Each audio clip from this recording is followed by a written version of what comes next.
ജീവധാര ജീവമൊഴി കാൽവരിനാഥന്റെ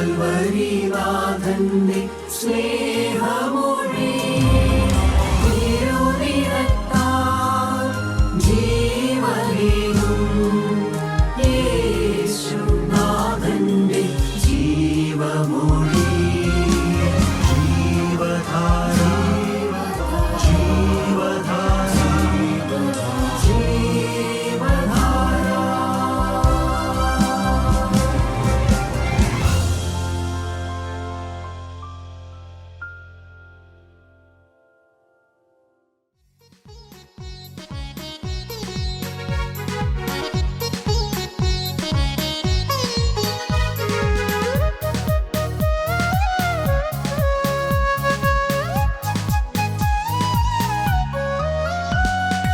അന്ധകാരം മാറുന്നു, വെളിച്ചം വീശുന്നു, ദുഷ്ടലോകം ക്രൂശിനാൽ തകർന്നു പോകുന്നു. കൃപ കൃപ കൃപ എന്നങ്ങാത്തു ചൊല്ലവേ പർവ്വതങ്ങൾ കാൽക്കീഴെ സമഭൂമിയാകുന്നു. ദീനസ്വരം മാറുന്നു, നവഗാനം കേൾക്കുന്നു, പഞ്ചനം തന്നിൽ ആനന്ദിച്ചു നൃത്തം ചെയ്യുന്നു. ആ സന്തോഷം നിറയുന്നുണ്ടെൻ അന്തരംഗത്തിൽ, തിരു സാന്നിധ്യം മനോഹരം മനോഹരം തന്നെ. കൃപയുടെ ഉറവിടമേ, കൃപയുടെ ഉടയവനേ, കൃപയുടെ ഉറവിടമേ, കൃപയുടെ ഉടയവനേ. കൃപ വേണമപ്പ, കൃപ വേണമപ്പ, കൃപ വേണമപ്പ നിൻ മക്കൾക്ക്. കൃപയുടെ ഉറവിടമേ, കൃപയുടെ ഉടയവനേ, കൃപയുടെ ഉറവിടമേ, കൃപയുടെ ഉടയവനേ. കൃപ വേണമപ്പ, കൃപ വേണമപ്പ, കൃപ വേണമപ്പ നിൻ മക്കൾക്ക്. കൃപ വേണമപ്പ, കൃപ വേണമപ്പ, കൃപ വേണമപ്പ നിൻ മക്കൾക്ക്. കൃപ വേണമപ്പ, കൃപ വേണമപ്പ, കൃപ വേണമപ്പ നിൻ മക്കൾക്ക്.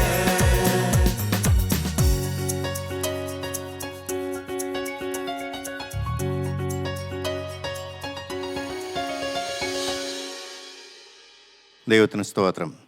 വീണ്ടും വീണ്ടും ദൈവം നമുക്ക് അവസരങ്ങൾ തരികയാണ്. ദൈവത്തിൻ്റെ വചനത്തിൽ ഒളിഞ്ഞിരിക്കുന്ന ആ ദൈവത്തിൻ്റെ പരിശുദ്ധാത്മാവിൻ്റെ ശക്തി ഒരു മനുഷ്യനെ മാറ്റിയെടുക്കാൻ വേണ്ടി, ഒരു മനുഷ്യനെ സ്വന്തമാക്കാൻ വേണ്ടി, ഒരു മനുഷ്യൻ്റെ ബന്ധനം അഴിക്കാൻ വേണ്ടി, ഒരു മനുഷ്യന് നിത്യൻ്റെ അവകാശം കൊടുക്കാൻ വേണ്ടി, ഒരു മനുഷ്യനെ അനുഗ്രഹിക്കാൻ വേണ്ടി പിന്നാലെ വരുന്ന ദൈവസ്നേഹമാണ് ഈ വചനസൂക്ഷയിൽ കൂടെയൊക്കെയും കാണുന്നത്. ദൈനംദിന ജീവിത തിരക്കിനിടയ്ക്ക് നമ്മൾ ഈ ദൈവസ്നേഹം ഒന്നും തിരിച്ചറിയുന്നില്ല. വേണമെങ്കിൽ അറിയാം കേട്ടോ, വേണമെങ്കിൽ നമുക്ക് മനസ്സിലാക്കാൻ പറ്റും. പക്ഷെ നമ്മളാരും അത് കാണത്തില്ല. നമ്മുടെ ലോകത്തിലേക്ക് ഇറങ്ങിയാൽ ലോകത്തിൻ്റെ കാര്യങ്ങൾ അങ്ങ് പോകുന്നു, ദൈനംദിന ജീവിത തിരക്കിനകത്ത് അനാഥം കഴിയുന്നു. എന്നാൽ വചനം കേൾക്കുന്ന സമയത്ത് നമുക്ക് കിട്ടുന്ന ഭാഗ്യം നമ്മുടെ ആത്മാവിൻ്റെ കാര്യത്തെക്കുറിച്ച് ഗൗരവമായി ചിന്തിക്കാനും നമുക്ക് ദൈവത്തെങ്കിലേക്ക് അടുക്കാനും പറ്റിയ അവസരമാണ്. അത് എത്ര പേര് തക്കത്തിൽ ഉപയോഗിക്കുന്നു എന്ന് എനിക്കറിയാൻ പാടില്ല. പക്ഷെ ഒന്നെനിക്കറിയാം, ദൈവത്തിൻ്റെ ആത്മാവ് ഓരോരുത്തരെയും മാടി വിളിക്കുകയാണ്. വായിക്കാം ഉൽപ്പത്തി പുസ്തകം 18-ാം അധ്യായത്തിൻ്റെ 13-ാമത്തെ വാക്യം. യഹോവ അബ്രഹാമിനോട്, വൃദ്ധയായ ഞാൻ പ്രസവിക്കുന്നത് വാസ്തവമോ എന്ന് പറഞ്ഞ് സാറ ചിരിച്ചത് എന്ത്? യഹോവയാൽ കഴിയാത്ത കാര്യമുണ്ടോ? ദൈവത്തിന് സ്തോത്രം. യഹോവയാൽ കഴിയാത്ത കാര്യമുണ്ടോ? ദൈവം നിസ്സഹായനായിട്ട് ചോദിക്കുകയാണ്. അബ്രഹാമിനോട് വളരെ വിനയത്തോടെ ചോദിക്കുകയാണ്. ഞാനൊരു കാര്യം പറഞ്ഞപ്പോൾ അത് സാറയ്ക്ക് വിശ്വസിക്കാൻ പറ്റിയില്ല. സാറ ഉള്ളുകൊണ്ട് ചിരിച്ചു. അത് ദൈവത്തിന് അനുകമ്പയോടാണ് പറയുന്നത്. കാരണം വാഗ്ദത്തം കിട്ടുന്ന അബ്രഹാമിന് 75-ാമത്തെ വയസ്സിലാണ്. അപ്പോൾ സാറയ്ക്ക് ഒരു 65 വയസ്സ് കാണുമായിരിക്കും. വൃദ്ധയായി എന്നാണ് പറയുന്നത്. അപ്പം ഒരു സന്തതിയെ തരുമെന്ന് അബ്രഹാമിനോട് ദൈവം പറഞ്ഞപ്പോൾ സാറ അത് കേട്ടു. സാറയ്ക്ക് ഒട്ടും ഉൾക്കൊള്ളാൻ പറ്റിയില്ല. നല്ല നല്ല കാലങ്ങളൊക്കെ ഉണ്ടായിരുന്നു, അന്നൊന്നും കിട്ടിയില്ല. നല്ല നല്ല ദീർഘകാലങ്ങൾ ഉണ്ടായിട്ട് ദൈവം ഒന്നും തന്നില്ല. ഇനിയിപ്പോൾ ഈ വൃദ്ധയായിരിക്കുന്ന എനിക്ക് എങ്ങനെ കുട്ടികളുണ്ടാവും? സ്വാഭാവികമാണ്, മാനുഷ്യ ബുദ്ധിയാണ്. ഒരു കാര്യം പ്രത്യേകം മനസ്സിലാക്കണം പ്രിയപ്പെട്ടവരെ, ഈ മാനുഷ്യ ബുദ്ധി ഒരിക്കലും ഫിറ്റല്ലാത്തൊരു സ്ഥലമാണ് ആത്മീയം. ബുദ്ധിയുള്ളവർക്ക് ഒരിക്കലും അംഗീകരിക്കാൻ പറ്റില്ല ദൈവത്തെ. ദൈവത്തിൻ്റെ വഴി ആർക്കറിയാം? ദൈവം ഓരോരുത്തരിൽ എങ്ങനെ പ്രവർത്തിക്കുന്നു എന്ന് ആർക്കെങ്കിലും പറയാൻ പറ്റുമോ? ദൈവത്തിന് അങ്ങനെ ഒരു പ്ലാൻ ഉണ്ടോ? അവന് മന്ത്രിയായിരിക്കുന്ന ആരെന്ന് റോമാർക്കർ ലേഖനത്തിൽ അത് വ്യക്തമായിട്ട് എഴുതിയിട്ടുണ്ട്. ദൈവത്തിന് സ്തോത്രം. പ്രിയപ്പെട്ട, ദൈവത്തിൻ്റെ വഴി അഗോചരമാണ്. നമുക്കാർക്കത് മനസ്സിലാകില്ല, നമുക്കത് ഗ്രഹിക്കാൻ പറ്റില്ല, മുൻകൂട്ടി ഒരു മനുഷ്യൻ പറയാൻ പറ്റത്തില്ല. ദൈവത്തിന് ഓരോ പ്ലാനും പദ്ധതിയും ഓരോ മനുഷ്യരെക്കുറിച്ചുണ്ട്. അത് വിനയപ്പെട്ട് താണിരുന്നു കൊണ്ട് അത് ഗ്രഹിച്ചെടുക്കുന്നവനാണ് ഭാഗ്യശാലി. അബ്രഹാമിനെ കുറിച്ചൊക്കെ കാഴ്ചപ്പാട് എന്താണ്? അബ്രഹാമിന് സന്തതി കൊടുക്കാൻ 25 വർഷം ലേറ്റായത്? നമുക്കൊക്കെ ചിന്തിക്കുക, എന്തുകൊണ്ടാണ് ഇത്രയും വൈകിയത്? നമുക്കറിയാം, ദൈവം ആഗ്രഹിക്കാതെ തന്നെ ഇസ്മായിൽ ഉണ്ടായി. അത് സാറയുടെ ബുദ്ധിയാണ്. ദൈവം ആഗ്രഹിച്ചില്ല ഒരു ഇസ്മായിൽ ഉണ്ടാകാൻ വേണ്ടി. പക്ഷേ അവിടെ മാനുഷ്യ ബുദ്ധി പ്രവർത്തിച്ചു. മാനുഷികമായിട്ടൊരു കുട്ടിയെ കിട്ടാൻ വേണ്ടി സാറ ആഗ്രഹിച്ചു. ഒരു കുട്ടി ഉണ്ടാകുന്ന ആഗ്രഹിക്കുക തെറ്റല്ല. പക്ഷേ ദൈവത്തിൻ്റെ വിളി ലഭിച്ച് ഇറങ്ങിത്തിരിച്ച് അബ്രാമിനെ സംബന്ധിച്ച മാനുഷ്യം അവിടെ പാടില്ല. അബ്രാമിൻ്റെ ഭാര്യയായിരിക്കുന്ന സാറയ്ക്ക് മാനുഷ്യം പാടില്ല. സാറയ്ക്ക് സ്വന്തമായിട്ടൊരു അഭിപ്രായം അവിടെ പാടില്ല. അബ്രാമിനുമായി ആലോചിച്ച് ഓരോ കാര്യം ചെയ്യാൻ പാടുള്ളൂ. അവിടെയും അബ്രാമിനും തെറ്റുപറ്റാം. മാനുഷ്യമാണ്. അവിടെയാണ് ദൈവം എന്ന് പറയുന്ന ഒരാൾ. സ്വന്തം ഭർത്താവിനും തെറ്റാം. ഇസ്മായിൽ ഉണ്ടായതിനകത്ത് അവർക്ക് രണ്ടുപേർക്കും തെറ്റുപറ്റി.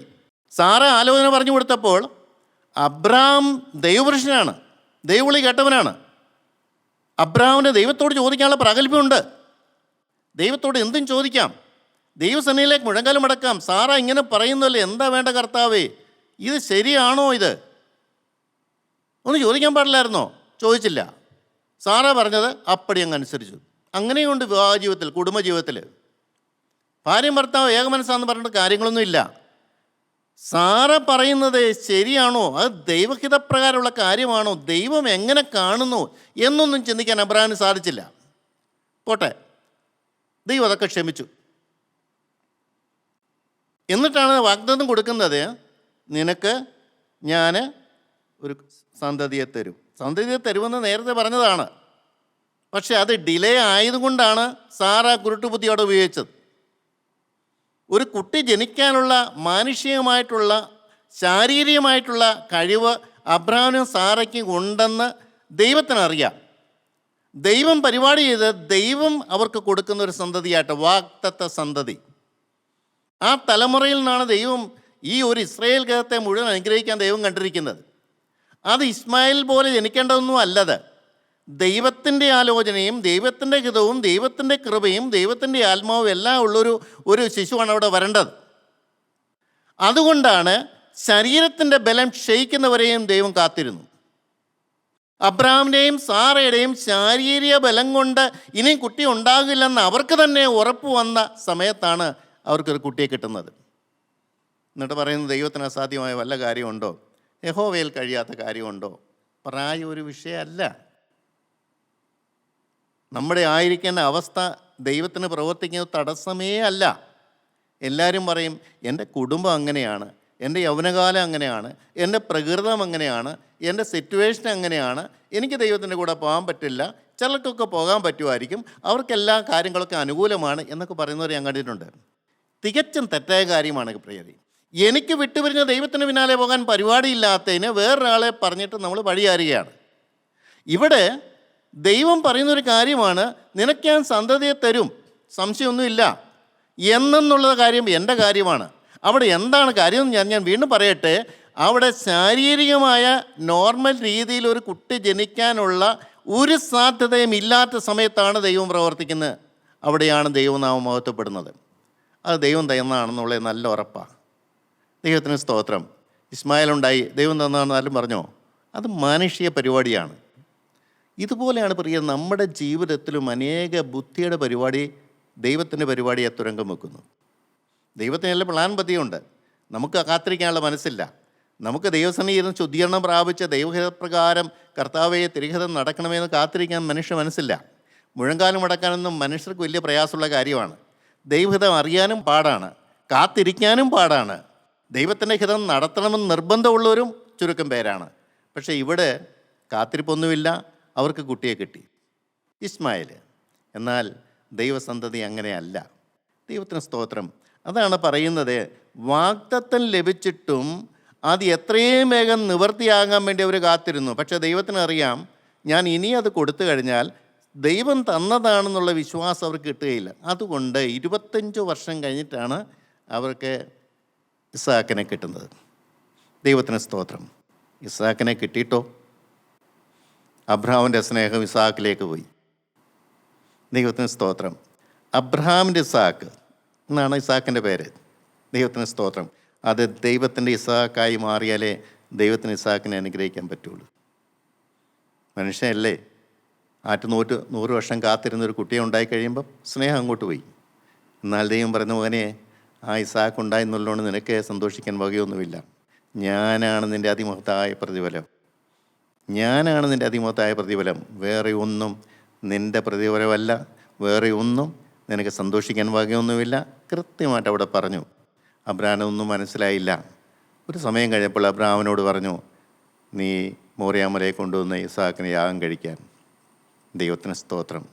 അതോടുകൂടി അബ്രഹാമിന് മനസ്സിലായി, ഞാനൊരു ആത്മീയനാണ്, ദൈവത്തിന് വേണ്ടി വേർതിരിക്കപ്പെട്ടവനാണ്, ദൈവഹിതമാണ് എന്നിൽ കൂടെ നടക്കേണ്ടത്, എൻ്റെ ഇഷ്ടത്തിന് യാതൊരു പ്രസക്തിയുമില്ല, ദൈവത്തിൻ്റെ വിളി ലഭിച്ച് വേർതിരിക്കപ്പെട്ട മനുഷ്യനാണ് ഞാൻ, ദൈവഹിതം മാത്രമേ ഇനി എൻ്റെ നടക്കാമുള്ളൂ. യാഗപ്പെടുത്തി വെക്കണോ?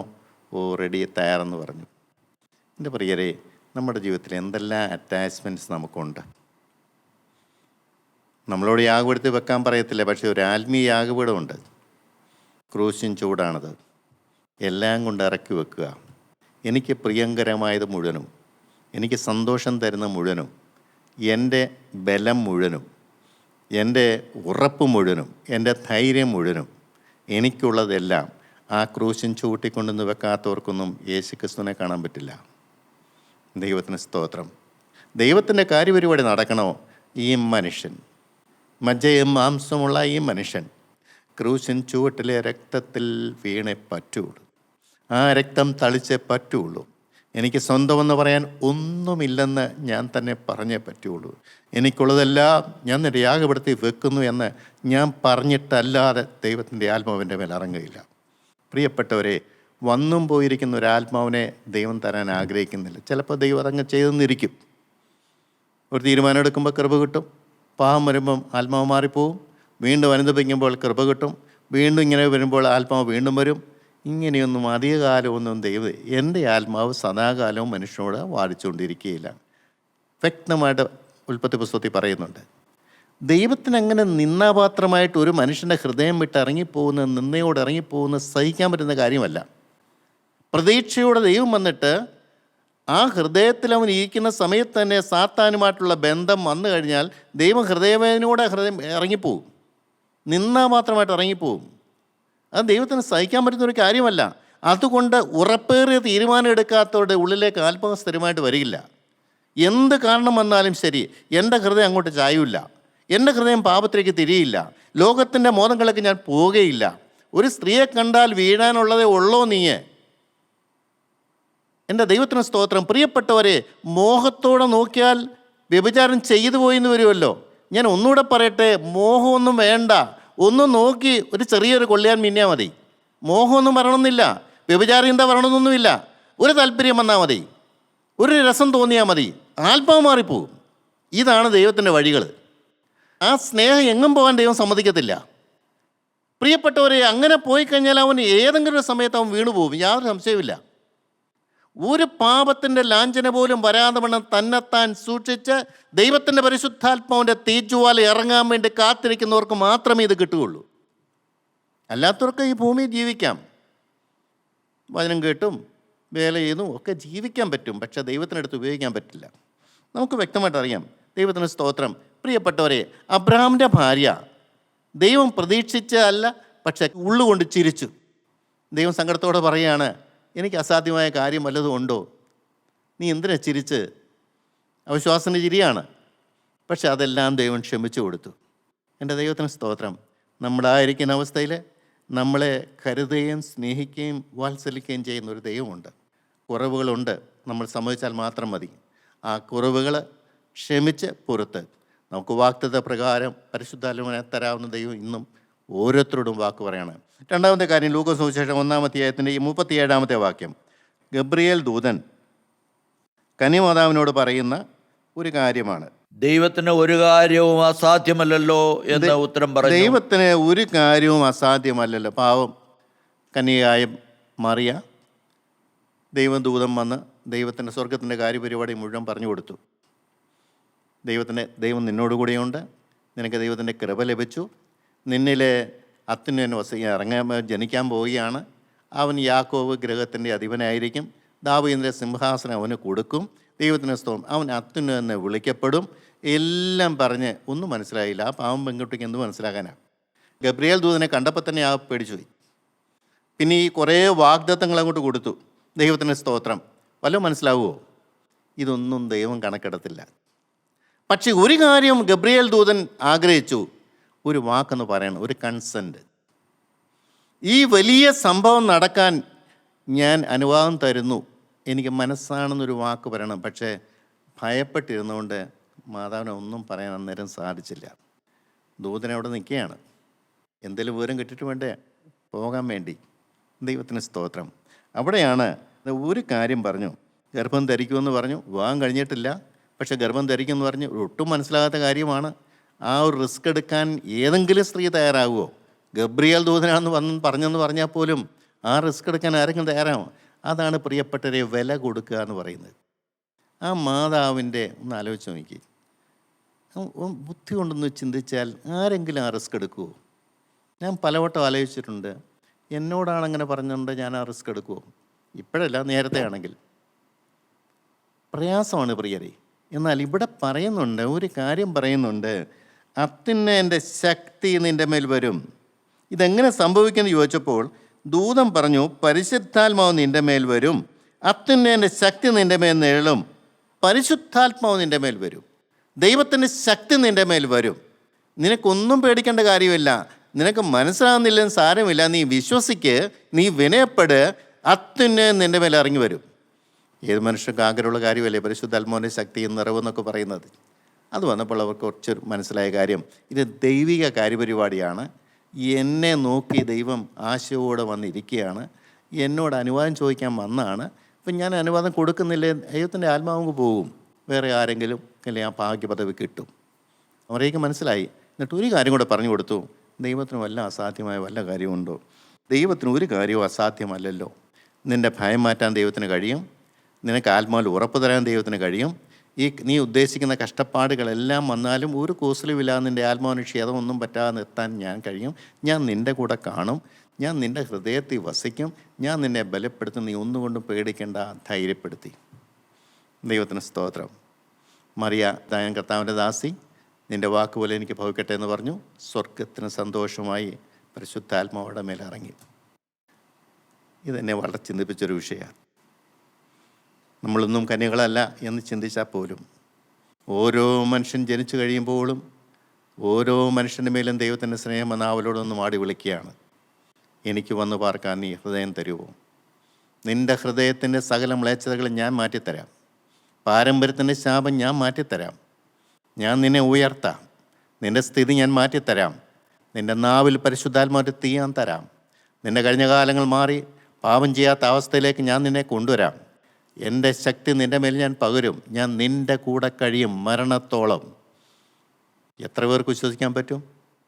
ഈ റിസ്ക് എടുക്കാൻ എത്ര പേർക്ക് പറ്റും? ഒരു വശത്ത് ലോകം നിൽക്കുന്നു, സൗഭാഗ്യം നിൽക്കുന്നു, സന്തോഷങ്ങൾ നിൽക്കുന്നു, സുഖസൗകര്യങ്ങൾ നിൽക്കുന്നു, ആർഭാടങ്ങൾ കിട്ടുന്നു, സ്ഥാനമാനങ്ങൾ കിട്ടുന്നു, മനുഷ്യ പ്രശംസകൾ കിട്ടുന്നു. എല്ലാവരും ആത്മീയത്തിലേക്ക് തിരിഞ്ഞ ഒരു മനുഷ്യൻ തിരിഞ്ഞു നോക്കില്ല. ആത്മീയതയെ തിരിഞ്ഞു നോക്കിയാൽ സകല മനുഷ്യരും വെറുക്കും. സ്വന്തം ഭാര്യ പോലും വെറുക്കും, സ്വന്തം സഹോദരൻ പോലും തള്ളിപ്പറയും. വേറൊസിലെ വാക്യേ പറയുന്നത്, തന്നെത്താൻ ഏൽപ്പിച്ചു കൊടുക്കുന്നൊക്കെ പറഞ്ഞ കാര്യങ്ങൾ. എൻ്റെ പ്രിയപ്പെട്ടവരെ, അതാണ് ഈ റിസ്ക് എന്ന് പറയുന്നത്. ദൈവത്തെ പ്രസാദിപ്പിക്കാൻ ഇറങ്ങിത്തിരിച്ചാൽ സകലരും കല്ലെറിയും, സകലരും വെറുക്കും. അതുകൊണ്ടറിയാം ഞാൻ പോകുന്ന വഴി സത്യമാണെന്നുള്ളത്. ആർക്കും എടുക്കാൻ പറ്റില്ല, ആർക്കും സ്നേഹിക്കാൻ പറ്റില്ല. എന്തുകൊണ്ട്? ആ ആളുടെ കാഴ്ചപ്പാടല്ല ഈ ആളുടെ കാഴ്ചപ്പാട്. ആ ഒറ്റ ചിന്താഗതിയുള്ളൂ, ദൈവത്തെ പ്രസാദിപ്പിക്കണം. ദൈവത്തിന് ഇഷ്ടമില്ലാത്ത ഒന്നും പാടില്ല. വേർപാട് പോലും ചിലർ പറയുന്നുണ്ട്, എന്തുകൊണ്ടാണ് വേർപാട്, എന്തിനാണ് വേർപാടെന്ന്? വേർപെട്ടേ പറ്റുള്ളൂ പ്രിയവരെ. ഇരുളും വെളിച്ചമായിട്ട് ഒരു ബന്ധവും ഇല്ല. എൻ്റെ ആത്മാവിന് ദോഷം പറ്റുന്ന എവിടെയും ഞാൻ വിട്ടു നിൽക്കും. എൻ്റെ ആത്മാവാണ് പ്രധാനപ്പെട്ട കാര്യം. എൻ്റെ ഹൃദയത്തിൽ വസിക്കുന്ന യേശുവാണ് എനിക്ക് പ്രധാനപ്പെട്ട കാര്യം. അവന് മങ്ങലേക്കാൻ പാടില്ല, അവൻ ദുഃഖിക്കാൻ പാടില്ല, അവൻ വേദനയോട് ഇറങ്ങിപ്പോകാൻ പാടില്ല. എൻ്റെ ദൈവത്തിന് സ്തോത്രം. ആടിപ്പാടി രസിച്ച് നടന്ന് എല്ലാവരുടെയും തോളത്ത് കയറ്റി നടക്കുന്നൊന്നും അല്ല ആത്മീയ ജീവിതം. അങ്ങനെ ഒരു ജീവിതമൊന്നുമില്ല. ദൈവത്തിന് സ്തോത്രം. പ്രിയപ്പെട്ടവരെ, ചിലർക്കത് ഗ്രഹിക്കാൻ പറ്റണില്ല. സങ്കടം എന്നല്ല ഒന്നും പറയാനില്ല. നമ്മൾ വിശുദ്ധ ഗണമാണ്, വേർപെട്ട ജനമാണ്, ഒരശുദ്ധിയും പാടില്ല. അതിന് കാരണം പറയാം, ഞാൻ അവരുടെ നടുവിൽ വസിക്കണം, ഞാൻ അവർക്ക് ദൈവമാണ്, അവർ എനിക്ക് മക്കളാണെന്നാണ് പറയുന്നത്. നിങ്ങൾ ജാതികളോട് കലരാൻ പാടില്ല. നിങ്ങളുടെ ആത്മാവിനെ ക്ഷതം പറ്റുന്ന ഏത് നിങ്ങൾ തന്നെ സെൻസ് ചെയ്യണം. ദൈവത്തിന് സ്തോത്രം. ഇവിടെ പറയുന്നതാണ്, നമുക്ക് പറയാം, ദൈവത്തിന് ഒരു കാര്യം അസാധ്യമല്ല. നീ ഈ പ്രദേശത്തുള്ള സകല സ്ത്രീകളെക്കാളും നീ ഭാഗ്യവതിയാകുന്നത് എന്തുകൊണ്ടാണ്? ഞാൻ നിൻ്റെ ഹൃദയത്തിൽ വരുന്നതുകൊണ്ടാണ്. ദൈവത്തിന് സ്തോത്രം. ഈ ഭാഗ്യമാണ് പ്രിയപ്പെട്ടവരെ എനിക്കും നിങ്ങൾക്കും വെച്ചിരിക്കുന്നത്. കോടാനുകോടി ജനങ്ങൾ ഈ ലോകത്തിലുണ്ട്. എത്ര പേരുടെ ഈ ആത്മാവുണ്ട്? ആത്മാവിനെ കിട്ടിയിട്ടുണ്ടായിരിക്കാം. ഇന്നുണ്ടോ? ഈ സമയത്ത് അതുണ്ടോ? ഈ സമയത്ത് ആത്മാവ് വ്യാപരിക്കുന്നുണ്ടോ? അവിടെ ശുദ്ധീകരണം നടക്കുന്നുണ്ടോ? അവിടെ ദൈവനാമം മഹത്വപ്പെടുന്നുണ്ടോ? അവിടെ പാപത്തോട് യാത്ര പറയുന്നുണ്ടോ? ലോകം മാറിപ്പോകുന്നുണ്ടോ? ഹൃദയം ഏകാഗ്രമാകുന്നുണ്ടോ? ഉയരത്തിലേക്ക് ഹൃദയം പോകുന്നുണ്ടോ? നാവിൽ സ്തുതി ഉണ്ടോ? എപ്പോഴും സന്തോഷമുണ്ടോ? പാപത്തോടൊരു അറപ്പും വെറുപ്പും ഉണ്ടോ? എൻ്റെ ദൈവത്തിന് സ്തോത്രം. വചനപ്രകാരമുള്ള ജീവിതമാണോ? ആ മറിയാമിന് കിട്ടിയ അതേ ഭാഗ്യമാണ് നമുക്കും കിട്ടുന്നത്. യേശു ക്രിസ്തു ഹൃദയത്തിൽ വരുന്നു എന്നുള്ളതാണ് മറിയാമിന് കിട്ടിയ ഭാഗ്യം. നമുക്കോ? ദൈവത്തിൻ്റെ പരിശുദ്ധാത്മാവ് തേജസ്സോടെ ഇറങ്ങി വരികയാണ്. സ്വർഗം ഈ ഭൂമിയിലേക്ക് ഇറങ്ങി വരികയാണ്. പിതാപുത്ര പരിശുദ്ധാത്മാവും ദൈവം ഈ കൂടാരത്തിൽ വന്ന് അടിക്കുകയാണ്, വന്ന് പാർക്കുകയാണ്. ഇതാ മനുഷ്യരോടുകൂടി ദൈവത്തിൻ്റെ കൂടാരം. അവൻ അവരോടുകൂടി വസിക്കും. അവൻ അവരുടെ ദൈവമായി കഴിയും. അവൻ അവരുടെ കണ്ണിൽ നിന്ന് കണ്ണീരെല്ലാം തുടച്ചു മാറ്റുന്ന വെളിപാട് പുസ്തകത്തിൽ പറയുന്ന കാര്യങ്ങൾ ഇവിടെ സംഭവിക്കുകയാണ്.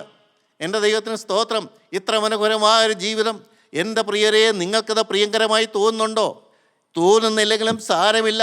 ഇത് വെച്ചുകൊണ്ട് നിങ്ങൾ ദൈവസന്നിധിയിൽ ഇരിക്കുക. നിങ്ങൾക്ക് ദൈവം അത് കാണിച്ചു തരും. എൻ്റെ ദൈവത്തിന് സ്തോത്രം. എത്ര മറിയന്മാരുണ്ടായിരുന്നു? അന്ന് ഒരു മറിയേ ഉള്ളൂ. ഇന്ന് ഇഷ്ടംപോലെ മറിയന്മാരുണ്ടാകുകയാണ്. ഇഷ്ടം പോലെ ദൈവത്തെ വഹിക്കുന്ന മൺകൂടാരങ്ങൾ, ദൈവത്തെ ഉൾക്കൊള്ളുന്ന മൺകൂടാരങ്ങൾ, യേശുക്രിസ്തുവിന് ഹൃദയം കൊടുക്കുന്ന മനുഷ്യർ. ദൈവത്തിന് സ്തോത്രം. അവരെ കൊണ്ട് ദൈവം ഈ ലോകത്തെ കീഴ്മേൽ മറിക്കുമെന്നാണ് പറഞ്ഞത്. അവരുടെ മേൽ ദൈവത്തിൻ്റെ ആത്മാവ് വ്യാപരിക്കുന്നുണ്ട്. സ്വർഗത്തിൻ്റെ ഇൻട്രസ്റ്റ് ഇവിടെ നടക്കുമെന്നാണ് പറഞ്ഞിരിക്കുന്നത്. എൻ്റെ ദൈവത്തിന് സ്തോത്രം. മറിയോട് ദൈവം പറഞ്ഞു, ഇതാ ദൈവത്തിന് ഒരു കാര്യവും അസാധ്യമല്ലല്ലോ. മൂന്നാമത്തെ കാര്യം നോക്കാം. മർക്കോസ് സുവിശേഷം 10-ാം അധ്യായത്തിൻ്റെ 27-ാമത്തെ വാക്യം. യേശു അവരെ നോക്കി, മനുഷ്യർക്ക് അസാധ്യം തന്നെ, ദൈവത്തിന് അല്ലതാനും. ദൈവത്തിന് സ്തോത്രം. പ്രിയപ്പെട്ടവരെ, മർക്കോസ് സുവിശേഷത്തിൽ വ്യക്തമായിട്ട് പറയുകയാണ്, മനുഷ്യർക്ക് അസാധ്യം തന്നെ. ചെറുപ്പക്കാരൻ വന്നു, ഗൗരവമായിട്ട് പറഞ്ഞു, നിനക്കുള്ളതെല്ലാം വിറ്റ് ദരിദ്രർക്ക് കൊടുക്കാൻ പറഞ്ഞു. എൻ്റെ ദൈവത്തിന് സ്തോത്രം. ആ ചെറുപ്പക്കാരന് നിത്യം ചോദിച്ചു വന്നവനാണ്. കർത്താവിന് കൊടുക്കാൻ ആഗ്രഹമുണ്ട്. അവൻ്റെ ഹൃദയം മുഴുവൻ യേശു സ്കാൻ ചെയ്ത് നോക്കി. സ്കാൻ ചെയ്ത് നോക്കിയിട്ട് അവൻ കൽപ്പനകളൊക്കെ അനുസരിക്കുന്നവനാണ്. അവനും അറിയാൻ കൽപ്പന അനുസരിച്ചിട്ടൊന്നും വലിയ കാര്യമൊന്നുമില്ല, അതുകൊണ്ട് നിത്യവും കിട്ടത്തില്ലെന്ന് അവന് മനസ്സിലായി. എന്നിട്ട് ഇനി എന്താ കുറവെന്ന് ചോദിച്ചു.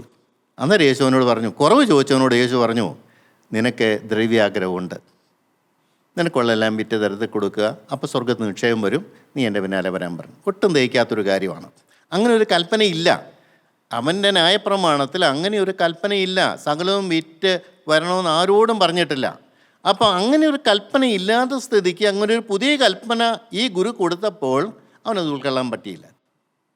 ദൈവത്തിന് സ്തോത്രം. പ്രിയപ്പെട്ടവരെ, അത് ആദ്യത്തെ കൽപ്പനയ്ക്കകത്തുള്ള നിൻ്റെ ദൈവമായ യഹോവയെ പൂർണ്ണ ഹൃദയത്തോടും പൂർണ്ണ മനസ്സോടും പൂർണ്ണ ബലത്തോടും പൂർണ്ണ ശക്തിയോടും കൂടി സ്നേഹിക്കുക എന്ന് പറഞ്ഞാൽ കൽപ്പനയ്ക്കകത്ത് ഇതെല്ലാം ഉണ്ട്. അവനത് മനസ്സിലായില്ല. എൻ്റെ ദൈവത്തിന് സ്തോത്രം. അവൻ ദുഃഖിതനായി പോയി എന്നുള്ളതാണ് പറയുന്നത്. അപ്പോൾ ശിഷ്യന്മാർ ചോദിച്ചു, ഇങ്ങനെയാണെങ്കിൽ ആർക്കത് സാധിക്കും? ധനവാന്മാരൊന്നും സ്വർഗത്തിൽ പോവില്ലേ? എല്ലാം ഉള്ളവരൊക്കെ ഇങ്ങനെ വിറ്റിട്ടെങ്ങനെയാണ്? അവരുടെ ചിന്താകുഴപ്പം എല്ലാം യേശുക്രിസ്തു മാറ്റിക്കൊടുത്ത. മക്കളെ, അങ്ങനെയല്ല കാര്യം. ധനത്തിൽ നമ്മളുടെ ആശ്രയം വരുമ്പോഴാണ്, ധനത്തോട് അറ്റാച്ച്മെൻറ്റ് വരുന്നതുകൊണ്ടാണ്. അബ്രഹാം സമ്പന്നനായിരുന്നു, ദാവീദ് സമ്പന്നനായിരുന്നു, ഫിലോമൻ സമ്പന്നനായിരുന്നു. ആ സമ്പത്തുള്ളതല്ല വിഷയം. സമ്പത്ത് അവരുടെ ദൈവമാകാൻ പാടില്ല. സമ്പത്ത് അവരുടെ ഹൃദയത്തിൽ ദൈവത്തിൻ്റെ സ്ഥാനത്ത് കയറിയിരിക്കാൻ പാടില്ല. സമ്പത്തുണ്ടാകുമ്പോൾ സന്തോഷം, സമ്പത്ത് പോകുമ്പോൾ ദുഃഖം. അതാണോ ഉണ്ടോ ഇല്ലെന്നുള്ള ഏറ്റവും വലിയ തെളിവ്.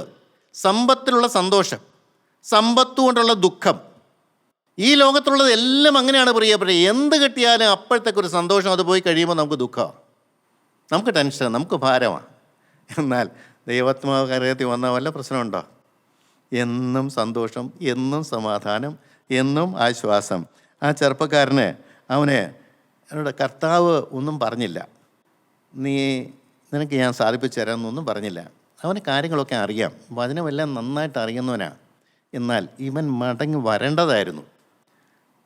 യേശു അങ്ങനെ പറഞ്ഞപ്പോൾ അവന് പറയേണ്ടതായിരുന്നു, കർത്താവേ എന്നെക്കൊണ്ട് സാധിക്കത്തില്ല, എനിക്കിഷ്ടംപോലെ സമ്പത്തുണ്ട്, ഇതെല്ലാം വിട്ട് നിൻ്റെ പിന്നാലെ വന്നാൽ എൻ്റെ കാര്യം എങ്ങനെയാവും, എൻ്റെ ഭാവി എങ്ങനെയാവും, എനിക്കിത് മനസ്സിലാണില്ല, ഇതൊന്ന് എനിക്കൊന്ന് സാധിപ്പിച്ചു തരുന്നത് എങ്ങനെയാണെന്ന് പറഞ്ഞു തരാം. ഒന്നും മിണ്ടിയില്ല, അവനങ്ങ് പോയി.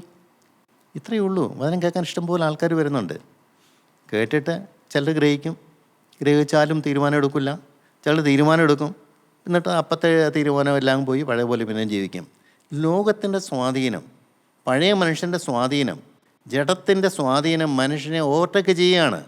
വചനത്തിനൊന്നും ശക്തിയില്ല അവിടെ, വചനം അവരിൽ ക്രിയ ചെയ്യുന്നില്ല. യേശു ക്രിസ്തു സാക്ഷാൽ ദൈവം തന്നെ ഒരു മനുഷ്യനോട് ഇടപെട്ടിട്ട് വല്ല പ്രയോജനം കിട്ടിയോ? മനുഷ്യൻ്റെ ഇച്ഛാശക്തി എന്ന് പറഞ്ഞാൽ അത്രയ്ക്ക് വലുതാണ്. എനിക്ക് വേണ്ടെന്ന് പറഞ്ഞാൽ വേണ്ട, ദൈവത്തിന് അവിടെ ഒന്നും ചെയ്യാൻ പറ്റത്തില്ല. അവൻ്റെ ദ്രവ്യാഗ്രഹം മാറ്റാൻ യേശുവിന് പറ്റിയില്ല. യേശു അവിടെ അശക്തനാ കാര്യത്തിൽ. അവനാണ് തീരുമാനിക്കേണ്ടത്. എനിക്ക് ദൈവം വേണോ, ഈ ധനം വേണോ, എനിക്ക് നിത്യജീവൻ വേണോ, എനിക്ക് ഈ ലോകത്തിലെ ധനം വേണോ, മരണക്കിടക്ക് മാത്രം വരെയുള്ള ധനം വേണമോ, മരണക്കിടക്ക് അപ്പോഴേക്ക് കൊണ്ടുപോകുന്ന ഈ യേശു എനിക്ക് വേണോ എന്നുള്ളത്. ആത്മാവിൻ്റെ കാര്യം, നിത്യജീവൻ്റെ കാര്യം, മാനസാന്തരത്തിൻ്റെ കാര്യം, പുതിയ സൃഷ്ടിയുടെ കാര്യം, പരിശുദ്ധാത്മാവിൻ്റെ നിറവിൻ്റെ കാര്യം, രക്തത്തളിപ്പിൻ്റെ കാര്യം, യേശുവിൻ്റെ സാന്നിധ്യം അനുഭവിക്കുന്ന കാര്യം, ഇതൊന്നും ആർക്കും ഒരു വിഷയമുള്ള കാര്യമല്ലെന്ന്. എല്ലാവരും ചെറുപ്പക്കാരനെ പോലെ വരിക, ദൈവസേനയിൽ വരിക, കേൾക്കുക, മടങ്ങി പോവുക, പിന്നെയും വരിക, കേൾക്കുക, മടങ്ങി പോവുക. വചനമനുസരിക്കാൻ ആർക്കും താല്പര്യമില്ല. വചനമനുസരിക്കുമ്പോൾ കിട്ടുന്ന ദുരാത്മാവ് ഇറങ്ങിപ്പോവുകയാണ്. ആ സ്ഥാനത്ത് യേശുക്രിസ്തു എന്ന സ്ഥാനം പിടിക്കുകയാണ്. ശിഷ്യന്മാരോട് പറഞ്ഞു, മക്കളെ, ദൈവത്തിന് അസാധ്യമായ ഒരു കാര്യവുമില്ല. മനുഷ്യർക്ക് അസാധ്യമാണ്, എല്ലാം വിട്ടുപിരിയെന്ന് പറയുന്ന മനുഷ്യർക്ക് അസാധ്യമാണ്. ദൈവത്തിന് സകലം സാധ്യമല്ലോ എന്നാണ് പറഞ്ഞത്. വിട്ടുപിരിയാൻ പറ്റാത്ത കാര്യം പോലും ദൈവസനി ഇരുന്നാൽ ദൈവന് കൃപ വരും. എനിക്കറിയാം, വിട്ടുപിരിയാമേത്ത അനേക കാര്യങ്ങൾ എൻ്റെ ജീവിതത്തിലുണ്ടായിരുന്നു. ഒരിക്കലും എൻ്റെ ജീവിതത്തിൽ മാറില്ല എന്നുള്ള എൻ്റെ ജീവിതത്തിൽ പല കാര്യങ്ങളുണ്ടായിരുന്നു. പക്ഷേ ദൈവം അതെല്ലാം മനോഹരമാക്കി മാറ്റി തന്നു. എങ്ങനെ പോയെന്ന് പോലും എനിക്കറിയാൻ പാടില്ല. ഞാനതൊന്നും പറയാൻ താല്പര്യപ്പെടുന്നില്ല. പാപത്തിൻ്റെ പല കാര്യങ്ങളൊക്കെ ഞാൻ വിളിച്ചു പറയേണ്ട കാര്യമില്ലല്ലോ പ്രിയരെ. ഒരു നന്മയുമില്ലാത്തൊരു മനുഷ്യനായിരുന്നു ഞാൻ. സകല പാപത്തിലും വീണ് ചെളിക്കുണ്ടിൽ കിടക്കുന്ന പന്നിയെപ്പോലെ ഞാൻ കഴിഞ്ഞവനാണ്. പേപ്പട്ടിയെപ്പോലെ ഞാൻ ജീവിച്ച മനുഷ്യനാണ്. എൻ്റെ ഉള്ളിൽ എനിക്ക് അറിയാം, ഞാൻ തോറ്റവനാണ്, കുമ്പിട്ടവനാണ്, നരകത്തിയിലേക്ക് ഞാൻ പോയ മനുഷ്യനാണ്. എന്നാൽ എൻ്റെ ദൈവത്തിൻ്റെ സ്നേഹം എന്നെ മാടി വിളിച്ച് പൊക്കിയെടുത്ത് ഈ അവസ്ഥയിലേക്കാക്കി. ഇന്ന് ധൈര്യത്തോട് പറയാൻ പറ്റും, പാപത്തിന് മേൽ ജയമുണ്ട്. പാപത്തിന് മേൽ ജയമുള്ളൊരു ജീവിതമുണ്ട്. ക്രിസ്തു ഹൃദയത്തിൽ വസിക്കുന്ന ഒരു ജീവിതമുണ്ട്. സമാധാനത്തിൻ്റെ ഒരു ജീവിതമുണ്ട്. ആശ്വാസത്തിൻ്റെ ഒരു ജീവിതമുണ്ട്. അല്ലൽ വലട്ടമില്ലാത്തൊരു ജീവിതമുണ്ട്. യേശുവിനെ കണ്ടുകൊണ്ടുള്ള ജീവിതമുണ്ട്. ആത്മാവിൻ്റെ കണ്ണു തുറക്കുന്ന ഒരു ജീവിതമുണ്ട്. ദൈവത്തിൻ്റെ കരം പിടിച്ച് നടക്കുന്ന ഒരു ജീവിതമുണ്ട്. ദൈവസാന്നിധ്യത്തിൻ്റെ ഒരു ജീവിതമുണ്ട്. അല്ലൽ വലട്ടമില്ലാതെ ആടിപ്പാടി നടക്കുന്ന മനോഹരമായ ഒരു ജീവിതമുണ്ട്. ആത്മവാന ക്രിസ്തുവിനെ കണ്ടുകൊണ്ടുള്ള ജീവിതമുണ്ട്. എൻ്റെ ദൈവത്തിന് സ്തോത്രം. പ്രിയപ്പെട്ടവരെ, യെരമ്യാ പ്രവചനം 32-ാം അധ്യായത്തിൻ്റെ 27-ാമത്തെ വാക്യം നമുക്കതുകൂടെ വായിക്കാം. ഞാൻ സകല ജഡത്തിൻ്റെയും ദൈവമായ യഹോവയാകുന്നു, എനിക്ക് കഴിയാത്ത വല്ല കാര്യമുണ്ടോ? ഈ വീണ്ടെടുപ്പ് ലഭിച്ച ഇസ്രായേൽ ജനങ്ങൾ അവർ വീണ്ടും പാപത്തിലേക്ക് പോവുകയാണ്. അവരെ കൽദയരിലേക്ക്, അടിമപ്പണിയിലേക്ക് പോകുന്ന ദൈവം പറഞ്ഞിട്ട് ജനം ആരും വിശ്വസിച്ചില്ല. ഇത് തന്നെ യെരമ്യാ പ്രവചനൻ്റെ പുസ്തകത്തിൽ വേറെയും കാണാം. ബാബയിലേക്ക് പോകുമെന്ന് പറഞ്ഞിട്ട് അവരാരും കേട്ടില്ലേ. ഞങ്ങൾക്ക് അങ്ങനെയൊന്നും സംഭവിക്കില്ല, ഞങ്ങൾ ദൈവത്തിൻ്റെ ജനമാണ്, ഞങ്ങൾക്ക് ദേവാലയമുണ്ട്, ഞങ്ങൾക്ക് ആരാധനയുണ്ട്, എല്ലാം ഉണ്ട്, പ്രശംസിച്ചുകൊണ്ട് നടക്കുകയാണ്. ദൈവത്തിൻ്റെ വചനം പറഞ്ഞു, അങ്ങനെയല്ല, നിങ്ങളുടെ പാപം വിട്ടു പിരിയുന്നില്ലെങ്കിൽ നിങ്ങളെ അടിയും പാട്ടിലേക്ക് പോകുമെന്ന് പറഞ്ഞു. അവിടെയാണ് കർത്താവ് പറയുന്നത്, ദൈവത്തിന് അസാധ്യമായ എല്ലാ കാര്യവും ഉണ്ടോ? ശത്രുരാജ്യം വന്ന് നിന്നെ കീഴടക്കും. ദൈവത്തിന് സ്തോത്രം. നീ ഇന്ന് വചനം കേട്ട് നീ മന്തിരിഞ്ഞില്ലെങ്കിൽ ഇതാ ദുരാത്മാവ് നിന്നെ വന്ന് മൂടും. ഒന്നിൻ്റെ സ്ഥാനത്ത് 7 കയറി വന്നിട്ട് നിൻ്റെ സ്ത്രീ പഴുതിനൊക്കെ വലുതാക്കി തീരും. ദൈവത്തിന് അസാധ്യമായ ഒരു കാര്യവുമില്ല. മനുഷ്യനെ പാപത്തിലേക്ക് വിട്ടുകൊടുക്കാനും ദൈവത്തിന് കഴിയും. ദൈവത്തിൻ്റെ ആത്മാവിനെ നിയന്ത്രിക്കാൻ പറ്റുന്നില്ലെങ്കിൽ, ദൈവത്തിൻ്റെ ആത്മാവിനെ ശുദ്ധീകരിക്കാൻ പറ്റുന്നില്ലെങ്കിൽ അവൻ്റെ ഇഷ്ടത്തിന് വിട്ടുകൊടുക്കുന്ന ജീവിതമുണ്ട്. ദൈവത്തിന് സ്തോത്രം. ഇന്ന് പ്രിയപ്പെട്ടവരെ, നിങ്ങൾ എന്ത് തീരുമാനം എടുക്കുന്നു? ദൈവത്തിന് അസാധ്യം ഒരു കാര്യമില്ല. എൻ്റെ എന്ത് അസാധ്യങ്ങൾ ദൈവം മാറ്റിത്തരും. നിങ്ങൾക്ക് മനസ്സുണ്ടോ? നിങ്ങൾക്ക് രൂപാന്തരപ്പെടാൻ മനസ്സുണ്ടോ? ദൈവത്തെ പ്രസാദിപ്പിക്കാൻ മനസ്സുണ്ടോ? ദൈവസ്നേഹത്തിന് കീഴ്പ്പെടാൻ മനസ്സുണ്ടോ? ദൈവം നാം മാത്രം മഹത്വപ്പെടാനിടയാകട്ടെ. ദൈവത്തിന് സ്തോത്രം.